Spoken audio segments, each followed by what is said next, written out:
Salut tout le monde! Aujourd'hui, on parle du transport interfrontalier, la traversée des douanes. Avec nous aujourd'hui, on a Normand Métivier du Centre de transport de Charlesbourg pour nous parler de ça. Donc, on part avec ça.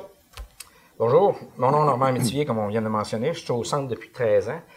Et avant ça, j'ai été 30 ans dans le transport. 28 ans comme conducteur et 2 ans en conformité, formation, ces choses-là. Si on additionne ça, le temps à l'école, le temps en entreprise, ça veut dire que je suis vieux. C'est ça ce que ça veut dire. Ouais. Ce que je fais à l'école maintenant, enseignant, mais depuis quelques années, on m'a libéré. C'est-à-dire, on m'a libéré, puis je travaille plus au service des entreprises. Un de mes mandats, développer la formation en ligne. Donc, on s'en va beaucoup vers la formation en ligne. C'est de quoi qui est prisé par l'entreprise ou on s'en va vers là. Fait que c'est mon dossier principal. Une bonne clientèle pour ça. Là. Oui, tout à fait. Les camionneurs sont durs à l'assemblée les fins de semaine, faire de la formation. Oui. Fait que ça donne une option, ça. Puis c'est rendu là, hein? On est rendu avec l'informatique, tout ça. Fait que les plus jeunes, les jeunes, tout ça. Oui. On ne sortira pas de notre dossier.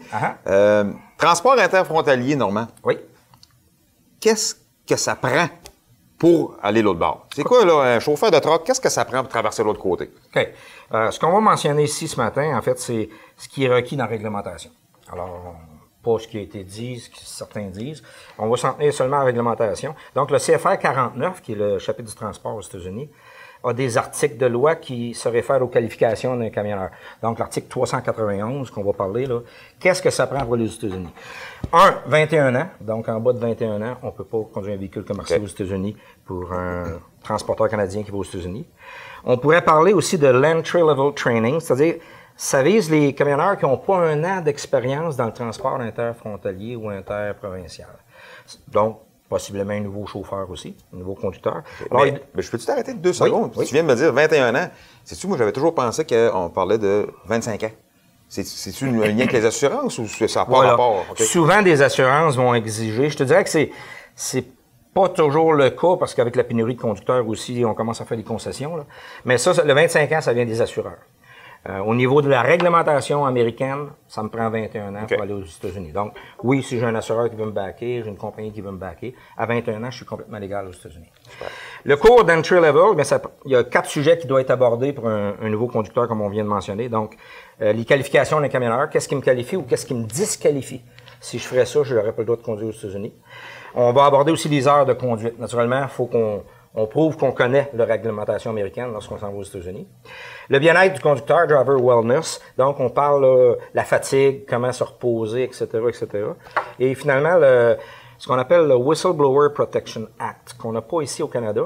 Mais aux États-Unis, un camionneur, par exemple, qui va dénoncer des pratiques non sécuritaires de son employeur, ne peut pas être pris à partie ou perdre son emploi ou quoi que ce soit. Donc, faut comprendre que le camionneur va être protégé. Et même une compagnie canadienne qui transporte aux États-Unis peut subir justement des choses par rapport au règlement américain si on obligeait un conducteur à faire des choses qui seraient pas légales ou pas sécuritaires. Et le conducteur, il doit savoir qu'il est protégé d'une certaine partie par ce règlement-là, qui est le Whistleblower Protection Act. Donc ça, ces 4 éléments-là doivent faire partie du entry level. Encore une fois, seulement pour un conducteur qui n'aura pas un an d'expérience en transport. C'est pas tout le monde, là. C'est juste un an d'expérience et moins, on est tout obligé d'avoir l'entry level. C'est ça. Ça se donne où, ça? Ici, on le donne au centre de formation. Ça peut se donner n'importe où. Une compagnie de transport pourrait le donner. L'entreprise, ils peuvent le donner. Même chose. Donc. Mais si on a le besoin de cette formation-là, ce qui est bon à savoir, c'est que je devrais avoir avec moi soit une carte de compétence ou un certificat, une lettre qui me dit que j'ai été formé en anglais, bien entendu, qu'on a vu les 4 domaines, la date, le nom de l'institution qui a fait la formation et une signature. Alors, c'est ce qu'on fait ici dans nos DEP. Nos employés, c'est-à-dire nos élèves vont avoir la formation et plus tard dans le cours, on lui remet la lettre d'attestation en anglais.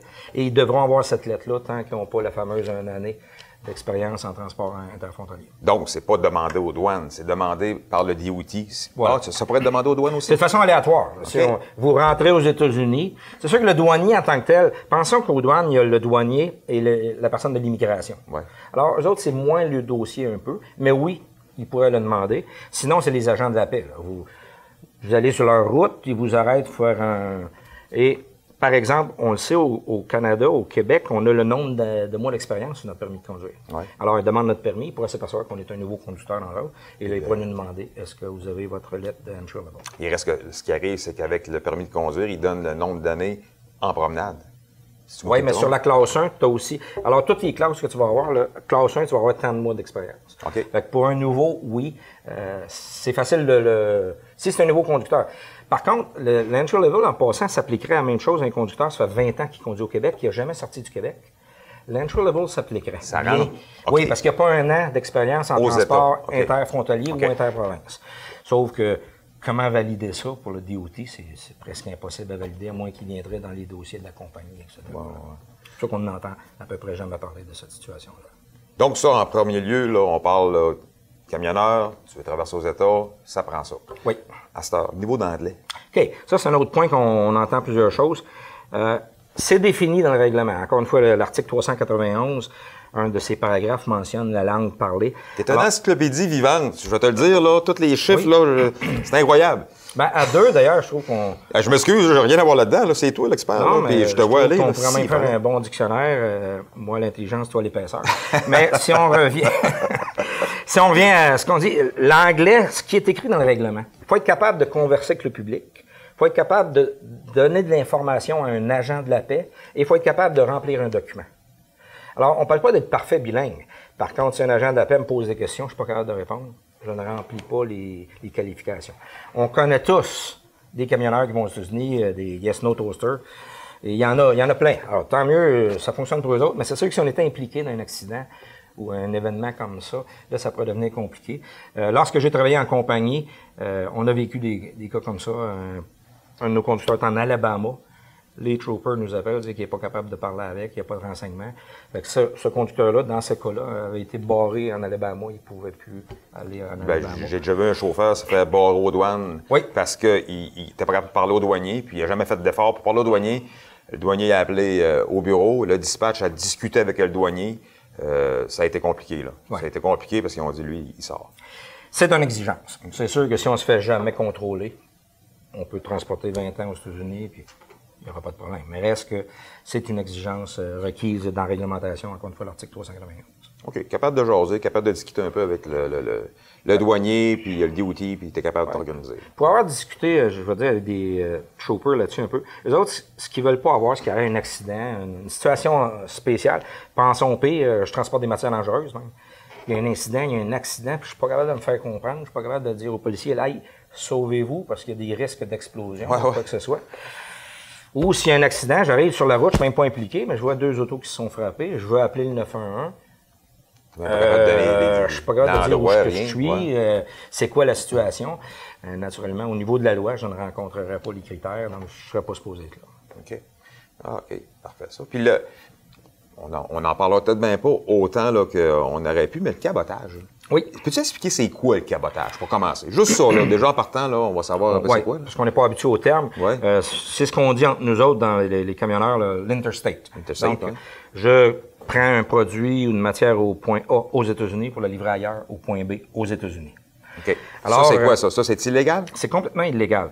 Il y a des gens qui vont dire, oui, mais si c'est sur son chemin de retour, Pour bien le comprendre, je vais inviter les gens sur notre chaîne YouTube, CFTC, on a une vidéo de 10 minutes où on l'explique avec les articles de loi. Le problème, là, c'est, ça n'a pas rapport au transport. On est avec l'immigration et le Homeland Security, là, les règlements qui confinent ça. Un Canadien n'a pas le droit de travailler aux États-Unis sans avoir des permis spéciaux. OK? On accepte un camionneur. Oui, ben c'est ça. Il faudrait pour faire du point A au point B aux États-Unis, de l'interstate, du cabotage, il faut que je sois complètement légal de travailler aux États-Unis. Donc, ça me prendra la carte verte, il faut que je sois payé en américain. En tout cas, il y a plusieurs choses qui rentrent en ligne de compte. Mais sinon, il faut faire une petite différence entre les douanes et l'immigration. Le camion canadien a le droit de faire certains mouvements interstate aux États-Unis, mais pas le camionneur. Pas le chauffeur, OK. Alors, si mon camion qui est immatriculé au Canada, quelque part, je mets un conducteur américain dans ce camion-là, en Illinois, pour aller faire un voyage en Indiana. Ça tombe légal. Là, ça pourrait être légal. Il y a des exceptions là-dessus. Okay. Mais pour un camionneur, il n'y a aucune exception. Je n'ai pas le droit de travailler aux États-Unis, à moins d'être pleinement... je suis payé en américain, c'est déclaré au fisc américain, etc., etc. Donc, à toute fin pratique, là, oubliez ça, là, on ne peut pas faire de transport interstate. Mon questionnement, tu me diras si ça répond en question dans ton vidéo, là, YouTube, là. Mais moi, je suis camionneur, mon employeur me l'exige. Je le fais ou je le fais pas? Mais là, je te dirais, on tomberait sous le Whistleblower Protection Act. Tu aurais le droit de le dénoncer parce qu'il te demande de faire de quoi qui est illégal. Il faut penser, puis ce qu'on explique dans notre capsule YouTube, là, il y a des conséquences. Là. Les conséquences, si toi, tu te fais prendre aux États-Unis, les conséquences sont pour toi. C'est toi qui n'as pas l'affaire là. Alors, tu peux être banni des États-Unis pour un certain nombre d'années. Et là, on ne parle pas simplement transport, mais on parle, tu es banni des États-Unis. Donc, même l'histoire d'aller passer une petite vacance aux États-Unis, tu n'aurais pas le droit de faire ça. Donc, il y a des conséquences, ça peut même aller jusqu'à la prison. Alors, on n'est pas chez nous, c'est un pays étranger. Il faut réellement jouer la game selon les règles et eux autres, sinon on est des étrangers, puis on est des invités. Donc, voilà, exactement. Sinon, il faut le considérer, puis quand on est chez eux, bien, on fait comme ils font chez eux. Je n'irai pas fouiller dans ton frigidaire là, quand je vais être invité chez vous. Ouais, mais... À moins que tu me le demandes. Probablement jamais invité chez nous. Je suis content que tu me dises ça, ça ne me tentait pas vraiment d'y aller. Bon, moi, je ne suis pas déçu. Moi, je traverse aux États. Oui. Il y a une barrière dans ma tête, c'est les douanes. Oui. Qu'est-ce qu'on doit être quand on arrive aux douanes? On a-tu une façon d'être? Que ce soit douane canadienne, douane américaine, j'ai-tu de quoi faire? Tu sais, j'entends dire, j'en ai fait des États, mais il y a plusieurs années. Moi, je savais que, regarde, enlève tes lunettes fumées, ferme ton moteur. C'était tous des petits détails de respect qu'on démontrait aux douaniers. Est-ce que c'est quoi qui est inscrit quelque part, ça, ou c'est vraiment, là, c'est entre nous autres? Puis... Savoir-vivre. Savoir-vivre. Bon sens, savoir-vivre. Faut pas que tu le donnes. Le droit d'entrée, même si tout est légal de ton côté, le droit d'entrer aux États-Unis reste un privilège. Fait que même sans aucune notion d'illégalité, ils peuvent te revirer de bord et dire on t'accepte pas. Fait que toi, tu te présentes pour rentrer là en invité, agis comme un invité. Fait que c'est sûr, si on peut se présenter d'une façon bien, là, je dirais, il faut quasiment avoir l'air innocent au sens juridique du terme. Fait que si on a des doutes... Toi, là, c'est innocent. Oui, au sens juridique. Tu vois, c'est autre chose. Mais l'idée, là, faut pas y faire soulever des questions de quelque sorte. On n'embarquera pas. Faut que tu aies une barre, faut que j'en aie pas. Faut que tu aies des tatous, j'en ai pas. Faut juste être respectueux de la personne qu'on a là. Ben des chances, tu le fais, là, que ces gens-là sont pas toujours amicaux, sont pas toujours souriants.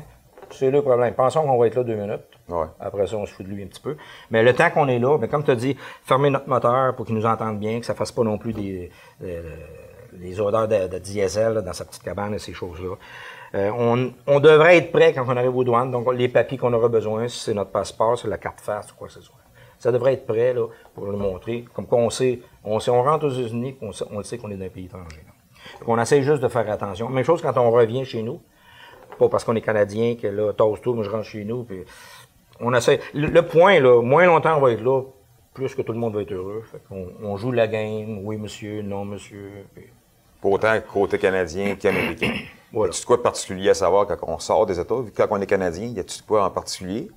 Ben, non. La même chose que n'importe quel voyageur au niveau de... On aurait le droit à certaines exemptions si on achète des choses aux États-Unis. Si on déclare des choses, il faut les déclarer si on en avait. Est-ce que tout le monde le fait?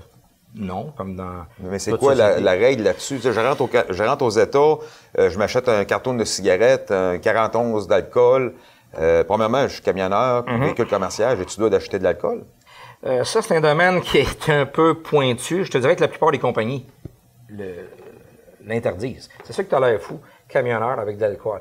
Tu n'as pas le droit d'avoir d'alcool qui serait débouché, naturellement. Fait que même si tu dis, je l'ai bu hier, puis je l'ai bouché, je l'ai pas touché, là, on est en train... C'est ce que je disais, là, faire attention, là, puis avoir le bon savoir-vivre, le bon sens, ça serait pas de bon sens. Puis même que ce soit légal ou pas, c'est même pas question, je pense, rendu là. Je veux rentrer, je veux passer les douanes rapidement, puis je veux pas avoir de problème. Fait que, idéalement, là, on va essayer de sauver ces choses-là qui sont la boisson, tout ça. Pensez aussi, là, la drogue est légale, c'est pas légal partout aux États-Unis. Faut faire attention, puis au niveau de la conduite, c'est autre chose. Donc l'idée, je dis souvent ça, jouons sécuritaire, jouons safe. Passons les douanes avec le moins de choses pour qu'il y ait un flag qui se lève, eux autres. Là. Oups, qu'est-ce qui se passe là? Parce que c'est sûr qu'ils vont nous emmener à côté, posent des questions, fouillent, etc. Au bout de la ligne, on ne sera pas gagnant, ça, c'est officiel. Oui, puis là, on est rendu aux douanes. C'est d'autres choses qu'on devrait savoir, là, particulièrement là, le camionneur qui rentre aux États, il a traversé les douanes, c'est beau. On a parlé d'entry level. Maintenant, qu'est-ce qui va arriver, là? Il est rendu, il fait son voyage, il traverse 2-3 États. À chaque traversée d'État, y a-tu de quoi? Non, en fait, aux États-Unis, aujourd'hui, avec surtout tous les systèmes électroniques GPS, et aux États-Unis, ça nous prend des logbooks électroniques aussi, on n'a plus comme avant, on avait dans notre temps, où ce qu'il fallait créer les millages d'un État à l'autre, puisqu'on fait partie de l'immatriculation proportionnelle. On doit payer des taxes en fonction du kilométrage qu'on circule dans un État. Aujourd'hui, ça se fait tout avec les satellites électroniques. Fait qu'on s'en va, puis on s'occupe à peu près plus de rien. Des points qui seraient bons de mentionner, parce qu'il y a eu un changement dernièrement important. À partir du 19 novembre 2018, les conducteurs canadiens qui souffrent de diabète de type 1, donc qui ont besoin d'insuline, c'était interdit aux États-Unis.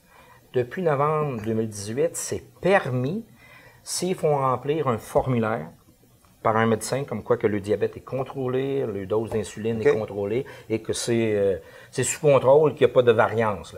Quelqu'un qui est capable de faire remplir ce formulaire qu'il va présenter aux États-Unis, ça, il va aller voir sur le site du FMCSA pour se procurer ces formulaires-là. Mais maintenant, il peut conduire aux États-Unis, ce qui n'était pas légal avant. Et c'est tout nouveau, 2018, fin 2018. Je vais peut-être aussi, tant qu'à parler de changement, entry level va disparaître l'année prochaine, en 2020, pour les Canadiens. Fait qu'il y a beaucoup de changements qui se brassent dans le moment au niveau américain, les permis de conduire, ces choses-là qui nous toucheront pas toutes, mais les points qui nous touchent réellement, le diabète et l'entry level l'année prochaine, cette requête-là ne sera plus une exigence. C'est supprimé. Oui, en février 2020. Donc, il n'y aura pas d'autre chose il n'y a rien qui remplace. Pour l'instant, non. On va voir, parce que les autres, ils ont changé complètement le curriculum. Pour avoir un permis de conduire aux États-Unis, ça va devenir beaucoup plus, je dirais, beaucoup plus près de ce qu'on enseigne ici dans le DEP. Alors, ils vont beaucoup plus loin qu'avant. Mais depuis 1991, il y a une réciprocité Canada-États-Unis où ce qui accepte nos permis de conduire en disant que oui, les exigences canadiennes sont proches des exigences américaines, on accepte votre permis de conduire. L'exception qu'il y avait, c'est l'entry level pour les nouveaux. Maintenant, avec les nouvelles dispositions qui rajoutent, parce qu'il y en a quand même beaucoup, pour leur permis de conduire à eux, en passant. Est-ce qu'ils vont faire des changements de notre côté? Ça reste à voir. Il n'y a rien d'annoncé comme ça dans le moment. OK. Puis à part ça, y a-t-il d'autres choses là, qui pourraient être intéressantes là, en lien avec les États-Unis?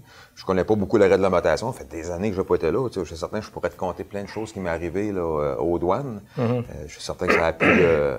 c'est plus en vigueur aujourd'hui, là, mais quand on rentre aux États, là, à venir à date, là, pour l'instant, on a encore l'obligation du entry level si ça fait moins d'1 an qu'on conduit. Jusqu'en février 2020. Peut-être au niveau criminel, tout le monde sait que si on a un dossier criminel au Canada, on va être refusé d'entrer aux États-Unis. Il y a certaines choses à faire. On peut obtenir un pardon. Ce qu'il faut savoir, un pardon va effacer un passé criminel, mais n'efface pas s'il y a eu prise d'empreinte. Donc, vous avez commis un acte quelconque, on a pris vos empreintes. Ça reste dans les fichiers internationaux. Donc, ils vont savoir que vos empreintes ont été prises en 1983. Alors, ils peuvent vous demander pourquoi est-ce qu'on a pris vos empreintes en 1983, parce que éventuellement, le dossier peut disparaître au niveau du dossier criminel si on a obtenu un pardon. Alors ça, il faut faire attention. Des gens disent conduite en état d'ébriété. On peut rentrer aux États-Unis pareil. Il faut faire attention. La première offense, conduite en état d'ébriété, c'est-à-dire pour la première fois aux États-Unis, est considérée comme un délit et pas un crime. Alors, c'est la différence. Mais aussitôt qu'il y a une récidive, ça, c'est un crime. Oh, OK. Fait que là, j'ai plus le droit d'entrer aux États-Unis. Les 3 ballons, ça marche plus. Non, 2. La première, à partir de 2, c'est terminé, La première est considérée comme un délit, et ensuite, on le considère comme un crime. Par contre, même au niveau du délit, une première ballonne, si par contre, j'ai d'autres événements sur mon permis de conduire, conduite dangereuse, excès de vitesse, grand excès de vitesse, des choses, sans les connaître par cœur, on peut faire une combinaison d'événements puis dire non, on ne vous laisse pas rentrer aux États-Unis. Okay. Donc, l'idée, il faut faire attention. Il y a toujours le waiver, le I-192, qui est encore disponible, qu'on peut obtenir. Ça prend du temps, ça coûte de l'argent. Et avec ça, on aura le droit, même avec un passé criminel, de rentrer. Possiblement, d'entrer aux États-Unis. Ils vont analyser si eux autres contrôlent la dernière décision. Mais, donc, il faut faire attention à ça. Si on a un dossier criminel, il faut prendre nos précautions parce qu'on se fait prendre de l'autre côté. Puis on n'a pas le droit d'être là à cause d'un passé criminel. Ça pourrait être compliqué un petit peu. C'est quoi les démarches qu'il faut faire? Mettons, je suis je suis camionneur dans l'entreprise où je travaille. Il y a un beau poste là sur le côté US, mais j'ai une balloune. Oui. J'ai une balloune, mais tu sais, ça fait 10 ans de ça. Qu'est-ce que je dois faire pour être capable d'aller tout chercher ça? Communiquer avec l'immigration puis le CBP aux États-Unis. Là, vous avez un site, vous avez des formulaires, vous allez pouvoir remplir. Ils conseillent de déclarer d'avance. Donc, moi, là, c'est ma première fois que je vais rentrer conducteur aux États-Unis, telle date, quand on le sait. J'ai une balloune, une seule, et c'est le 10 ans, ta. Alors, eux autres, oui, si on prend strictement réglementation, tu as le droit. Parce qu'encore une fois, c'est un délit, une seule ballon. Mais c'est sûr qu'ils vont peut-être faire des recherches à ton sujet. Donc, l'idée, c'est qu'on monte patte blanche. Peut-être qu'on pourrait envoyer un numéro de passeport, etc., s'ils veulent rechercher en détail. Et là, quand on va arriver, parce que légalement, oui, on aurait le droit, mais pas arriver puis les surprendre sur place, puis qu'ils découvrent ça, alors qu'on ne lui en a pas parlé, là, ça peut être un petit peu plus dérangeant. Tu sais dire le camion si tu arrives aux douanes puis que tu as un dossier là, qui est pendant, là? Honnêtement, ça, je ne le sais pas. Donc, c'est sûr que dans des cas litigieux, là, le meilleur conseil qu'on peut donner aux personnes, consultez donc un avocat en transport interfrontalier. Toutes les nuances, là, puis c'est comme n'importe quelle loi, je le savais pas. Ça compte pas. Ça passe pas, ça? Ça passe pas. Je pensais que c'était une bonne raison. Non. Dans ton cas, tu l'as dû dire souvent, mais reste que c'est pas accepté. Savoir t'avoir invité, oui, ça, je ne savais pas à quoi m'attendre. Ouais. Mais c'est ça l'idée. Dans les cas litigieux, prenons pas de chance. Peut-être aller voir la réglementation ou un avocat spécialisé pour être certain. On ne veut pas découvrir un problème lorsqu'il nous amène en prison ou bien lorsqu'il nous revient de bord aux douanes. Là. Fait que si on fait attention, il y a moyen d'y aller. Comme j'ai dit, il y a des démarches à faire. Il faut être sûr de ce qu'on fait. Là. Puis pas jouer la game, j'en parlerai pas, puis ils le découvriront pas. Là.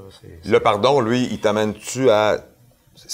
quand on dit le pardon, là, je demande un pardon, là, je vais me chercher un pardon, est-ce que je peux rentrer, mais pas avec n'importe quel crime, là, mais est-ce que le pardon efface tout et on recommence? Sans être un avocat en la matière, c'est ce que j'ai lu. Un pardon, ça prend du temps avant de l'avoir, ça prend plusieurs démarches. Et des sous, je pense. Hein? Oui. Puis, une fois qu'on a obtenu le pardon, ça efface ce qu'il y a eu dans le passé. Mais quand j'ai dit ça efface pas les fichiers d'empreintes. Fait que naturellement, c'est sûr que si on a pris tes empreintes, en général, c'est pas pour ouvrir un compte dans un magasin. Là.